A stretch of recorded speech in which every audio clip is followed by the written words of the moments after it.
It's an enormous pleasure for me to be here. You've been treated to two extraordinary films, the work of a remarkable man whom I'm going to invite to come up on stage now, and we'll ask him questions about this remarkable project and a little, of course, about his extraordinary, stellar, fabulous career, storied career, as you Americans like to say.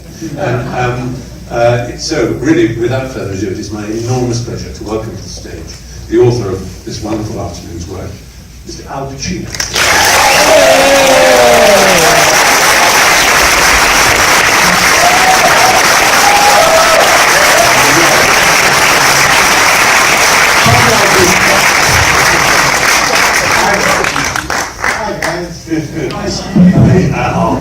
Al, as we have to call you now. That's because of Joe Pop. Yeah. That's the paternal movie coming out. Yeah, we might talk about that towards the end, but first I'd just like to ask you, this is an extraordinary commitment of time over many years of putting together both the recording of the performance and the cutting the documentary, The Wilde Salomé. I wonder what it was that made you interested in this project, in the Wilde play to start with.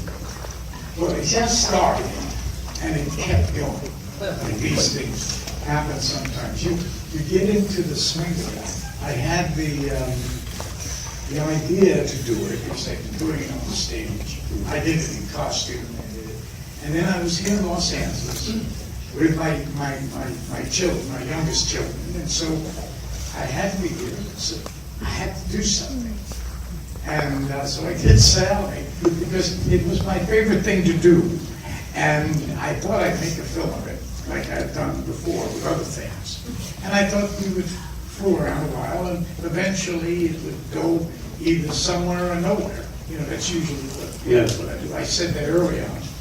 This is the sort of thing I do from time to time. I've been doing it for about 20 years. The painter Paul Klee was asked how he thought of the picture, and he said, "I take a line for a walk." And that's the kind of thing a lot of artists do. They try something out. But one of the things that must interest a lot of people is that you're associated with a generation of actors who research and who use something close to a Strasberg or a Stanislavski method that is often associated with improvisation and with the inhabiting of the character at a very deep level. And yet, most people would look at Oscar Wilde's play and say this is a play of surface and language, which is what the great aesthete was a master of, and that you can't improvise what is almost a poetic text. In a sense, the scenery and the characters are language. Everything exists in language. So is that something that was difficult for you, or was it all part of the same process? Well, I do a lot of Shakespeare, and I've always been attracted to the words. Words that thrill me. I do come from an era, I come from that off-Broadway world in the Village, Greenwich Village in the 60s, which is a kind of renaissance here in this country, and it provided me with a lot of opportunities with the Living Theater, Judith Malina and Julian Beck. Those were my teachers. And so this whole avant-garde feeling has stayed with me. I think it's odd, but it permeates the films I make. Like Looking for Richard has that feeling of, but I was very struck by language early on in my career. And so this play, I saw this play first. I was in London, I sat there, saw Stephen Burkoff do it. And I was... It's high-speed production. Yes, yeah. But it wasn't. It was actually exactly the opposite. It was slow motion, so it was twice as long as the one you saw. But it had me mesmerized, and I knew when I was hearing these words, I knew they were florid and over the top, and they were, but at the same time, I felt connected to them, and I saw the poetry, and I was inspired by them. I was moved by them. They mesmerized me. And afterward, I wanted to, for the first time ever, I thought, I'm gonna meet this person who wrote this play, because I have this feeling there's a connection somewhere in this play to me. So I said, turned around, and it was Oscar Wilde. I said, well, I can't do that, he's dead. And so I thought, okay, who is this person? I think that's what planted the seed. But I knew I wanted to do the role because I love the whole idea of this king who has everything. Ad nauseum, you know, and he just spilled it out. Just talks about this and that. He regurgitates it all, and it's massive. And this girl just keeps saying, no, I want the head. I want the head. And I thought that was a very interesting dynamic. Yes. That who could think of that to express the material as it opposes the spiritual? You know, both worlds, the material world and the passion, the spiritual world, and it's just right there. And that's what Oscar Wilde did.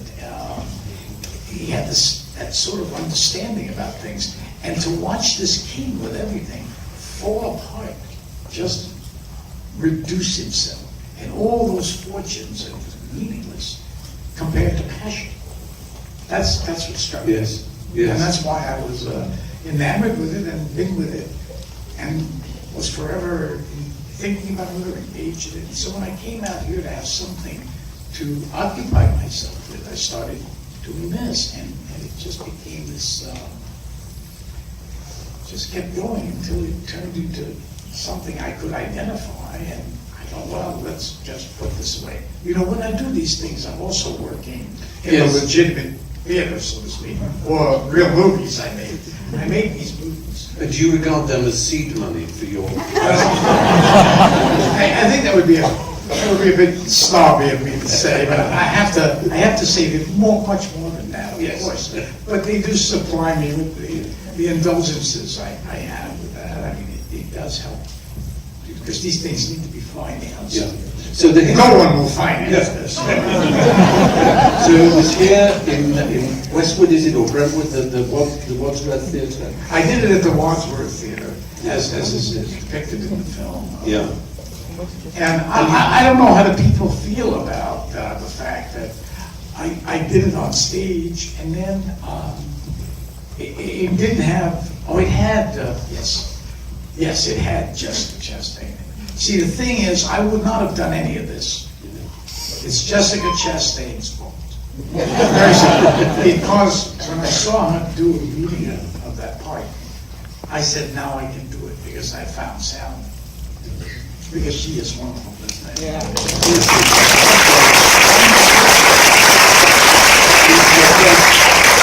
is her first film, and oddly enough, not oddly enough, but when you think of it, a lot of work came for her out of this, because directors who had come by as I, for the, you know, Barry Nibbity could attest to this, it's probably the 100th, 200th time I would show the film, and I was always hoping, this is an odd feeling I'm going to say right now, that I'd be sitting at one of those screenings, which were in and of themselves quite costly, you know, and they just got to rent a theater, and it needed the big screen and all that stuff, so I would be showing parts of it, and I would be hoping as I sat there, that by the time the film got from the editing room to the screening room, somebody had fixed it, and it was actually a good film. And that some of the film fairies would have taken care of it. Somehow it would have been corrected. But that was the thing. It was, you know, these things take me a while. First of all, documentaries take me a while. They take me long, because you're writing as you go. You're writing as you go. And you go in, you look at the footage, and you say, what do I do next? So editors become very important to me, you know. And they're great. They made Looking for Richard, and they made this. And so you just hover over them every once in a while and drive them crazy, and they usually quit. But it's still so much fun. But what's so revealing is that it's clearly, and everyone can tell from the way you're speaking now, that it's a deep passion. It's something that fires you, that energizes Yes. you. You're still very energetic about it. Yes, I wish I could do it again. As a matter of fact, we were thinking if I ever go to London again, which I hope is soon, eventually, that Robert Ackman, he's a director, wonderful, great director, theater director, and movies. He's done movies. You know Robert Ackman, Yeah, I do. of course. And so he's done such great stuff. But he was the guy who directed me first in Salome when we did it in costume. And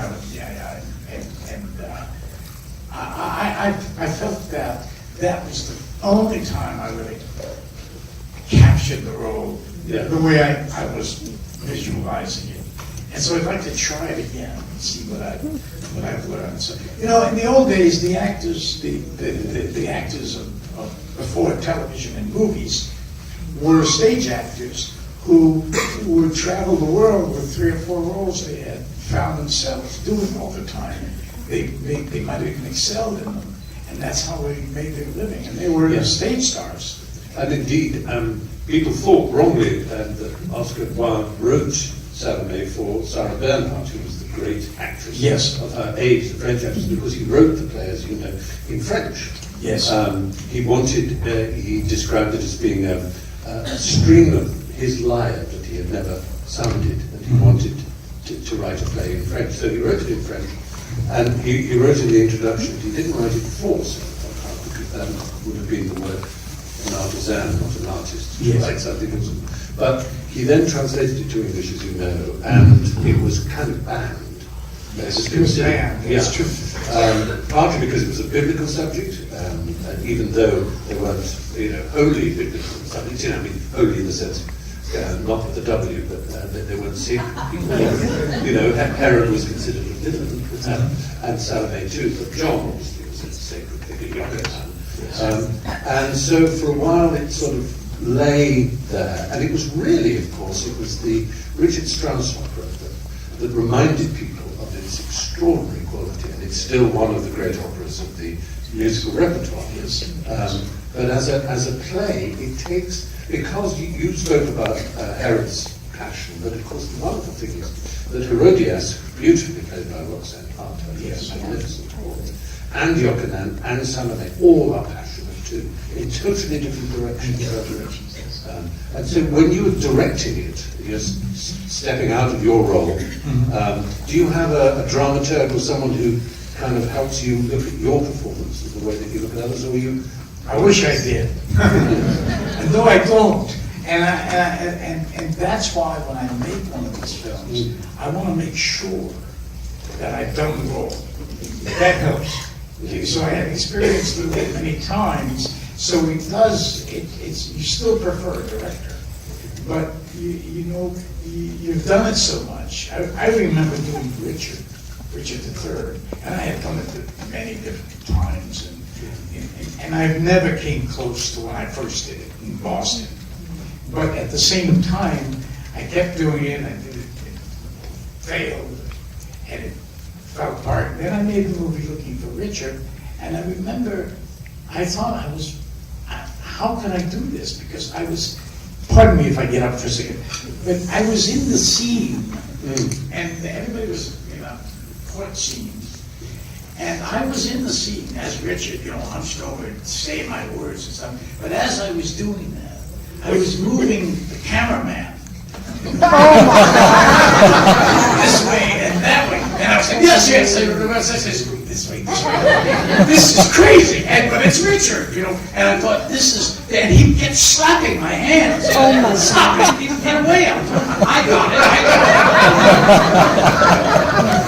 But that's what it comes to, because you're learning the procedure, and then it gets so comfortable when you finally have a real director who tells you what to do. So with me, I did stage it in a way. I would stage it in Salome here. I didn't do much, but I did. We're the actors. Yeah. But these actors, as I say in the play, the guy says that the actors need to rehearse. I said, no, they don't need to rehearse. They've done this for years. He said, no, I meant the reverse. That's funny. He's a French guy, and we're just, I did think he said rehearse. They don't need rehearsal.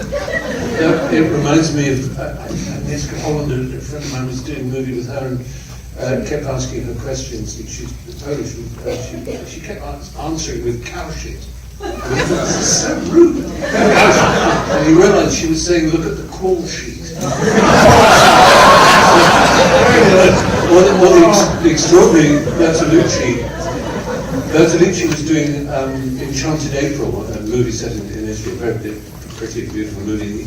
He's speaking to his first assistant. He said, tomorrow I will eat poodles. And the first assistant said, oh, God, so calling up all these kennel charts and dogs. He didn't say we need standard poodles, toy poodles, white poodles, black poodles, and ambi poodles. Anyway, it's all night he's sourcing poodles in Tuscany and all over Italy. And there's a great van, and they're filled with these dogs in the morning. Maestro Bertolucci appears, he looks around, they're doing an exterior, he gets his little, chewy legs, looks up and down, says, yes, where are the poodles? I said, well, boss, they're in the van. In the van? How can you put poodles in the van? Don't you have a Bowser for the water? Oh my God, you mean puddles, don't you? I was trying to guess that. He wanted a wet down. Yes. So you do get... I just wanted to move to, because of the passion, the enthusiasm, the intellectual curiosity and the creative curiosity that you exhibit, I just wondered if you had a view about the nature of cinema today, and without wanting to do it, oh, they don't make them like that anymore. It seems there's a kind of Grand Canyon in the film year where there are all these tent poles of superheroes and rather infantile kind of movies, and then there's a sort of period in the fall, as we call it, where suddenly all the worthy award winners appear, they're so grown up that they're pretty much fun, and there's a gap in the middle, which used to be the kind of movies you'd make, the kind of Dog Day Afternoons and Serpicos.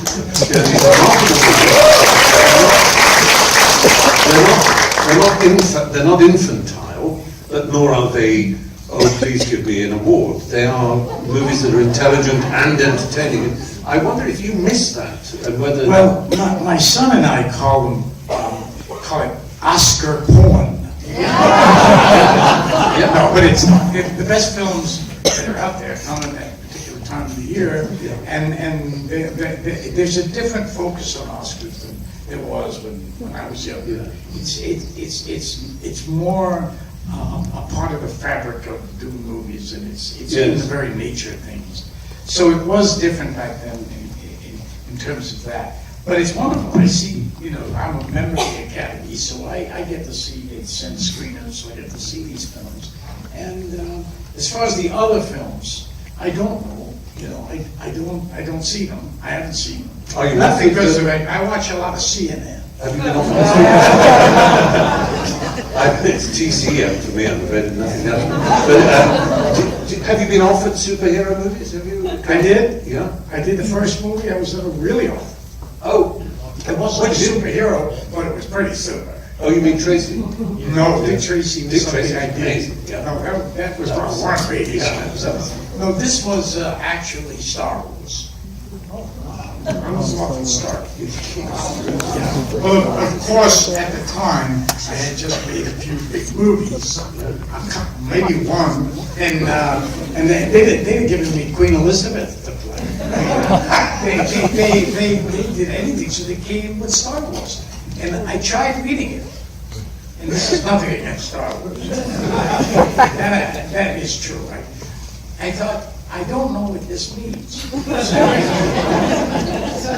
I said, I don't know why I would do it. I think that's probably one of the things that helped me a lot as a young actor is I had a sense of what was right for me, which finally really departed from my brain. I don't even know now, I'll do it. At that time, I was discerning, what was out there. I don't know why I was. I knew nothing about film. I know a little bit more about it now. But then I saw myself as a stage actor or something pretentious like that. But I was with this thing, and I didn't even know how to read a script. That was not, dialogue.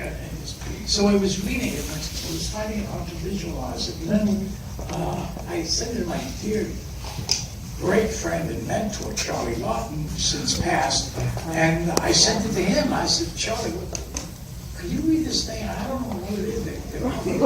And he seemed to be wanting to give me a lot of money. A lot of money. All right. I must say, at the time, I didn't need a lot of money. I had enough money, I thought. Until I started making my own films. But then, Charlie gets back to me and he said, well, I don't know what does it mean? I said, I don't know. So the thing of visualizing what a great genius Spielberg was, is I didn't have that. That wasn't in my, I just didn't know what he was going to do. Did Spielberg make that movie? Yeah.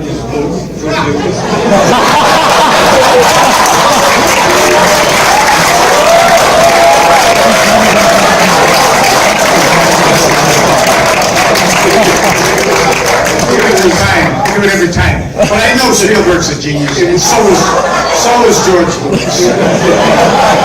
It was something when he was a kid. It was some bearded kid. And we have to know. We offered Han Solo or Obi-Wan Kenobi. Oh, I gave Harrison Ford his career.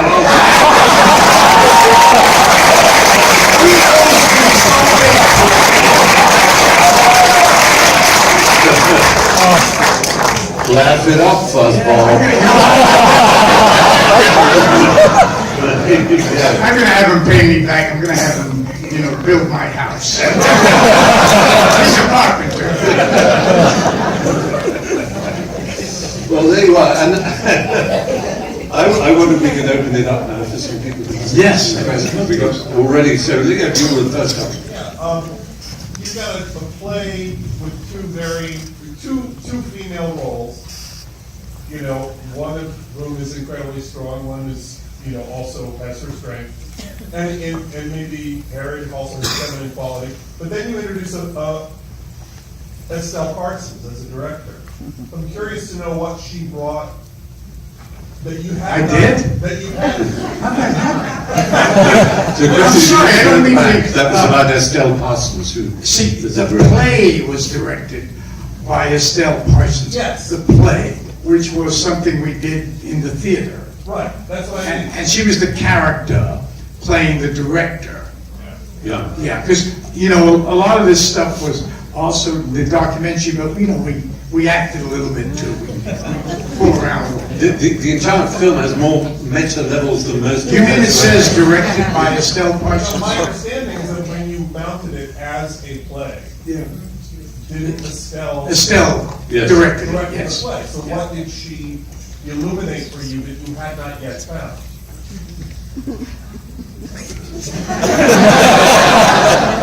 Well, I don't remember.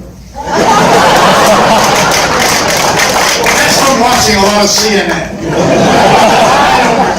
Yes, no.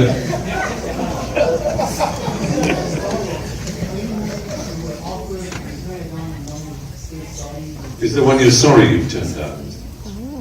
Only ones I did. And I saw.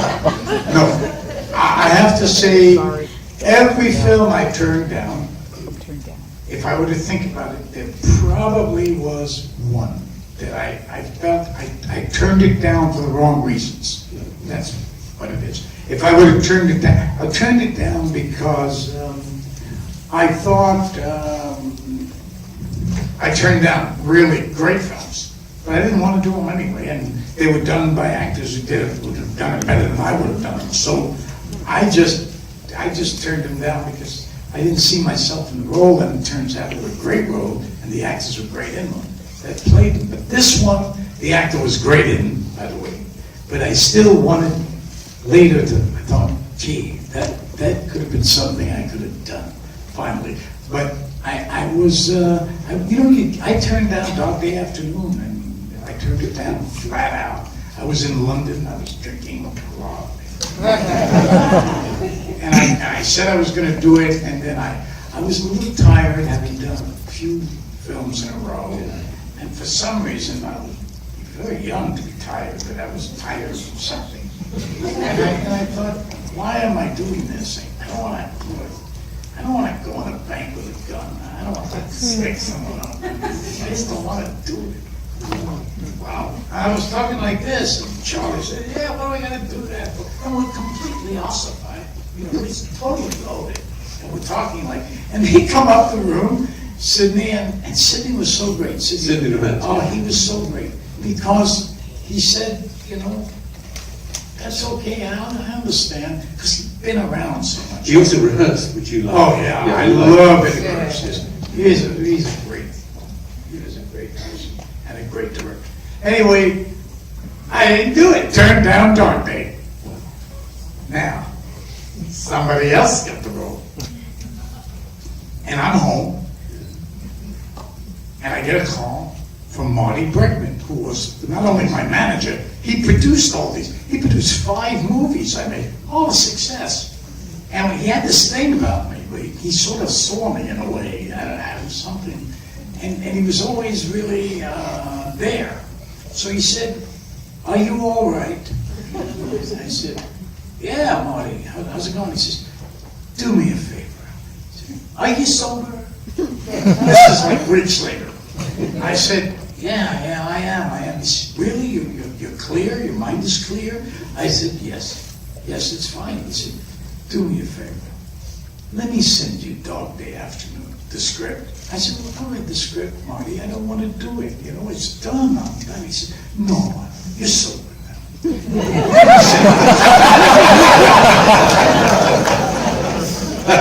So he sends me the script. And I read it, cover to cover. And I said, what am I, crazy? I said, Marty, I said, what is this thing? He said, yeah, all right, talk later. Oh, hangs up the phone. Next thing you know, I'm doing it. So that was really, that was a tale. I remember bumping into Peter O'Toole's many years ago. He said, there's some bloody New Zealander. I said, he wants me to be a fucking wizard. I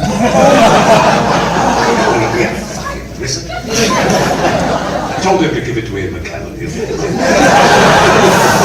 So, yes, let's go further. Hi, yeah. I would love to know a little bit more about how you personally identified with both Oscar Wilde and Herod. I loved hearing just a little bit of insight of how you felt like his civility and the fragile power or something, but I'd love to hear more about you. How you identify with Wilde and with... I really don't know. I don't know why I did. It's a mystery to me. I think there was something about him, something about his wit, his angle, how he saw things in his poetry, in his writing, and especially in Salome, of course. But there was something in his aura, something quite civilized, very gentle, very, as a matter of fact, so that's what really got me when they put him in prison, and till this day, maybe I imagined somebody that I saw him as someone other than he was, but who knows what he was. He was one of the most written about people of his time. You're absolutely right. He was warm. He was gentle. It was Disraeli who said that there are two types of wit that you can sit around the table with. The one that at the end of the meal you feel this high because they're so amazing, they're so witty, they're so clever. And there's the other who makes you feel as high as they are. There it is. He was that kind. He drew people up. That's what it was. You could feel that because I've been around those people that make you feel like you're not smart, and then. To me, the smartest people make you feel like you're smart. People like Tony Kushner, and you just can't imagine. Or as Shakespeare said about Falstaff, not just a wit, but the cause of wit in others. That's right, there it is. Yeah. That's Yes, what yeah. Bueno, quería decirme, he venido de España, ahora mismo me traduce, Sure. porque solo sé español, ahora me traduce, y que soy una admiradora de ustedes siempre, que tengo mucho gusto de conocerle, y que después me gustaría hacerme una fotito con usted. My mom is visiting from, she admires you a lot, her entire life. She's so happy to have the chance to meet you today. And she's going back to Spain in a few days. She says if she would, if you would allow her to have a photo with you. That's the easiest offer. Of course, yes, sure. Now? Okay.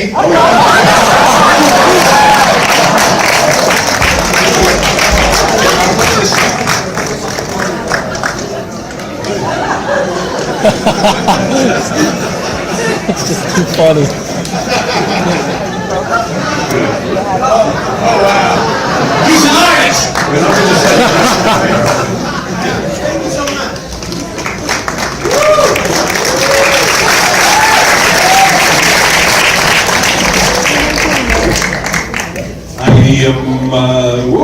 There, yes. You go ahead. Mr. Pacino, thank you. Just out of curiosity, has your process changed over the years in terms of your approach for acting? When you were doing films like Serpico, I know that we read that you would go and make citizens arrests. And over the years of acting, has your process changed a lot? And if you could just share what that process. Well, I still make citizens arrests. That's just over to me. What do you do based on cruising?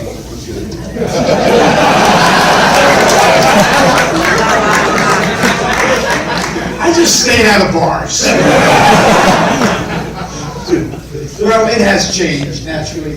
But not much. And, you know, to me, I'm still doing, I had to just recently do Paterno, Coach, and then I had to play Jimmy Hoffa in another movie. And, you know, I still try to, unfortunately, these two characters are not alive, so it's great when they're alive and you can just relate to them. But I like doing characters that really existed. It's, you know, it's really good.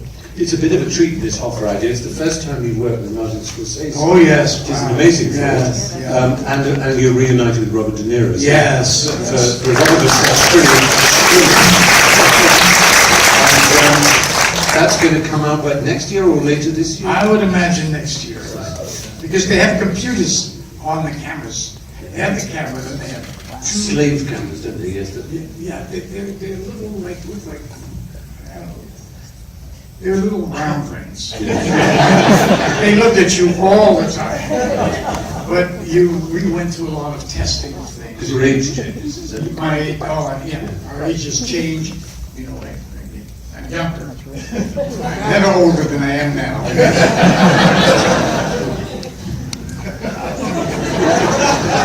It's part of my contract. Yes, gentlemen.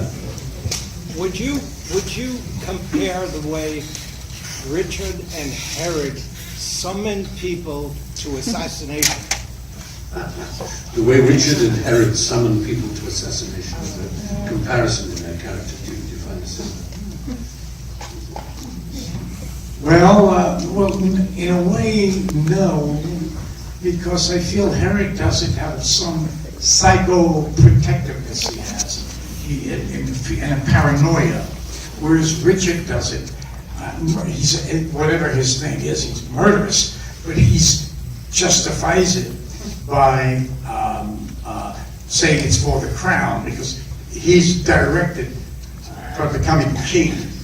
And he says, you know, at one point when he refers to it, he says, you know, and Shakespeare says, I am so far in blood that sin will pluck on sin. You say that. And that's what Richard does. I don't think Herod is conscious. I I always saw him as someone who was, crazy, full of all kinds of phobic. He's phobic about John the Baptist. He's superstitious. He's everything you would think in a person who's out of control. So Herod's more out of control, whereas Richard is more in control. So their violence comes out of different need. There's a long history in plays and tragedies in particular, but in films too, of powerful people. You realize when people get what they want, it's always a disaster for them, and you can see that with Richard. That he just spends his time never enjoying power, and similarly with Herod, and of course, notably with Michael Corleone, who's the man who gets everything, everything he ever wanted, and is utterly emptied by the end of it. I don't know about that. Maybe ostensibly it is, but I always saw, what do I know? I mean, I played him, but it doesn't matter. No, it doesn't really. The good news about that is it was so beautifully written and directed that he becomes everybody's interpretation of it. And so my idea was always that he went against his will. This was a kind of destination for Michael. Michael was not interested in this. He rebelled against it. He was a Marine guy, and he got caught up in it. And I think way back in his brain, he was always doubting himself, because he knew that there was something that was almost fraudulent about it. Yeah. And that's what I think. There was an end point beyond which you could then go back to the old Michael. We'll get there. He keeps saying that. Yes. And right at the end, he's doing that. I mean, he didn't enjoy or feel good having that power. That's what I mean. Being regarded as a gangster. And this was something he didn't see him. This is a role he didn't see himself in ever. You find, I know there was an occasion involving a collision of cars when your reputation, or at least this image of you as a mafioso, was rather confused someone you had a car incident with. Can you tell that story? That's good. It's so great, this story, because it says so much about cinema and image and all that stuff. But I'm not the best driver in the world. and I usually, I don't know why, I got a lot of confidence in my driving. I'm a New York driver, so, but I learned late in life, I just sometimes get a little careless. Not people, God forbid, but with inanimate objects. They find my car. And I'm going down a very narrow street. Right? Actually, it was a street, the actor's street. I had things on my mind. So I'm going down the street, and as I'm going, I knew it. I was swerving a little bit because of some other car, and I went up, and boom, I hit the rear view mirror of a car that's parked. And it was gone. I just took it right off. And I go down the street, and it was about 20, 30 feet down the street. I don't know what happened. And I heard that thing, that familiar thing, that familiar thing where the guy comes out and says, "What the fuck?" You say to yourself, "Oh my God." And he starts coming down the street. He's like, "Wow. I'm going to get killed here." This guy comes over to me, and I quickly rolled down my window. I said, it's okay. I'm fine. I did it. It's my fault. Here's my number. My number. I'll pay for everything, all the damage. I don't have to look at it. You tell me. Just write me. And he says, "What the hell are you doing?" I said, "Dude." And he looks, he sees it's me.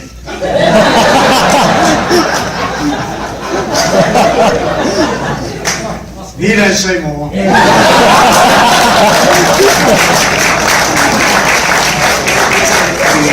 Next thing you know is, sorry. I said, "Are you kidding? I fucked up your whole Here, let me take that stuff. I did it. I want to pay for it." He says, "No." He said, "It's fine." Nice guy. So we have another, yes, yep. First, I just want to say it's an honor, I'm an actor and it's just not I just want to stand up and say but I have a question. What advice would you give to a young aspiring actor who has moved out here from a place like Alabama? Advice for this young actor here. Well, you're studying acting now? Are you at acting school? That's good. Because more important than anything, though, even more important than studying, is, of course, doing it. And the only way you can do it is if you go to acting class, which is you pick someone to do a scene with, and you try to figure it out together with your acting partner, and then you do the scene in front of people as much as you can. Meanwhile, get around. I tell a lot of the actors here to try to get involved in groups of people that do what you do. You know, you pick things up. People have stories. You make friends with people. You know, I love the Actors Studio because that's where actors collect. You learn things just by being at the studio, but you learn more stuff about what's going on. You interface with your fellow actors because you're all artists together. It's like a colony. Until you finally something happens to you, you get something, stick at it, and that's how you learn. By doing. That's the best way. That's the best thing you can do. I think so. Is that time to have actors here? What would you say to basically help motivate you? Yeah, well, that's the big thing, the motivation. It really is true. I know that what I did with motivation mainly was I read a lot. I read a lot of stuff. I read the classics, and I read stuff that I could relate to, that I wanted to act, even though I was alone reading. That is encouraging. That will inspire you because you could even go see films you get turned on by. There's a gallery of films. I mean, I could name 20 films right now. Don't ask me to. And that they're films that will make you feel like I can do that, or I would want to do that. And it's know where it's out there, know where those things are. And don't give up. I mean, just engage with it. I think the difficult thing is that, not for me to say, but the rather awful conveyor belt business of auditions for TV seasons and things like that, which is so demoralizing. Oh, it's just monstrous. And that's why theatre is a better option. Theatre is the better option. Yeah. He's right. The Actors Studio is there for you. It's free auditioning. People audition all the time. Audition for the Actors Studio. I know I got to be president of it. I was a kid when I got young. I'm one of the presidents of the Actors Studio. Did you know that? I loved it because it helped me along when I was younger. I had a place to go. I met a lot of people. You do plays, you do things. If you get in, it's very restrictive that way. It's difficult. They audition people. Sometimes you audition once, you just audition twice. But I encourage that. That's why New York has got it there. People, it's in New York. It's how you interface with other people. Try not to isolate. But reading is good too. It is. Very good advice. Remember,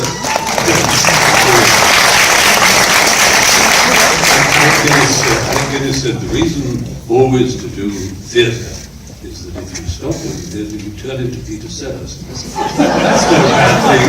He said, no, it's fine as a career. I once caught him measuring my trailer. And if ever I became that mad, I would want to be killed. That's the sad Now wait a minute. Have you measured a fellow actor's trailer? No, I measured my own. I measured my own trailer. No, I didn't. I never thought of that. It's funny. Yes. All the films you've directed have been based on plays. Chinese Coffee, Local Stigmatic. And Yes. I'm fascinated by what you aim to achieve by taking something that's such a spontaneous art form and filming it and preserving something about it for posterity. What's your goal? Yes. Preserving a spontaneous medium like theatre on film. I love that. You see, this I didn't mention this to anyone here, and I wanted to, and this reminds me of it. I shouldn't. What I try to do in this film is my big thing, why I do the plays, is to see if I could capture, and especially in this stylistic play, Salome, try to capture the theatrics, the theater of doing a play, the theater event of it. It has a sort of, what's the word I'm looking for? Austerity. Theater has a kind of distance. You're there, and especially this piece, it really projects. It's about projecting and doing it. And at the same time, film is intimate and gets you inside. So I was trying to see if I could do both. If I could do film and make it come off as theater. You can do it, but it's never really that good if you're filming it while it's going on. Because when it's going on, usually the actors are projecting. You know, I mean, and it does look a little over the top. But and then how you maneuver camera and how you get inside the heads of these people. That's been my cause célèbre. I did it with Chinese coffee too, but Chinese coffee comes off, and I like Chinese coffee. It's really a wonderful piece. I make records of these plays I like, or pieces I like, the writers I like, but it still comes off a little like a film. In this, I was trying to break that film wall and make it more like you would see it at the theater. So that was my effort. And at times I got there, at times I didn't. Well, the truism is that the movie must be about image, and what you managed to do is make a film which the language is the image. The language is. So I'm pulling forth for the language, and in this piece, yes. But in Richard, looking for Richard, I didn't do that. I did it, but I didn't go on and do the play Richard. I was thinking about it at the time, but I don't think it would have been a good idea. I think I did it, I took it along, I did enough of it. In here, I felt when I just saw Salome, Wilde Salome, at the end of it, I thought there was something I could do more here. It just wasn't enough for me in terms of Wilde. There's a connection, isn't there, also with manners in the language, that characters push each other with language all the time. Push. That's right, and that's Glengarry Glen Ross, which is a movie. And that's why Jamie Foley did such a great job. I mean, he took the language and just made it film. And I was very inspired by that film. Yes. Hi, my name is Raz Lisitsky, and I'm an actor and screenwriter from Israel. Yes. I wonder, first of all, my wife and I love your work, and we admire you. Thank you. And I wonder, what do you like better, acting or directing? Oh, acting for sure. See, acting is more natural for me, more in touch with why I'm here and what I always did. I look at things. See, actors sort of look at things and people. It's related to what you do. I never look at directing anything. I know I'd like to direct that. I wouldn't know who I was if I did that. You just don't do it. But I knew I had to do this. I had to engage in it for a while because it got me together with people. It got me together with a certain lifestyle. So many things we do in life come at a certain time in our lives. We're affected by the elements of our lives and everything else. And so we feel like doing something, Something you don't feel like doing anything, which is pretty good. But then also the idea that I would direct something because I've seen great directors. I've worked with great directors. I know what directors do. And it ain't what I do. And I have great admiration. And that's what separates us. And that's why I do, by the way, those plays, because I know that's not going to be done as a movie. I know without me it's not going to get done. So I do it because I think it should be preserved. I think this great play should have a place. And I think in history, my kids can, have it as a legacy and maybe they'll do something with it. But these little things I made, these little films, plays, I'm so glad I did it because they're Yeah. records. That's how I look at them. That's right. Very good place. It's been an extraordinary experience. I think you've all seen, if you didn't know already, what a remarkable man Mr. Pacino is in terms of his energy, his passion, his absolute lack of vanity, hubris, arrogance, or any of the qualities that somebody with such an extraordinary career behind him might be allowed to have. Oh, how sweet. Stephen, let's do this again.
So happy I came. Oh, I could do this 1 more times. Yeah. Inspired. Oh yeah.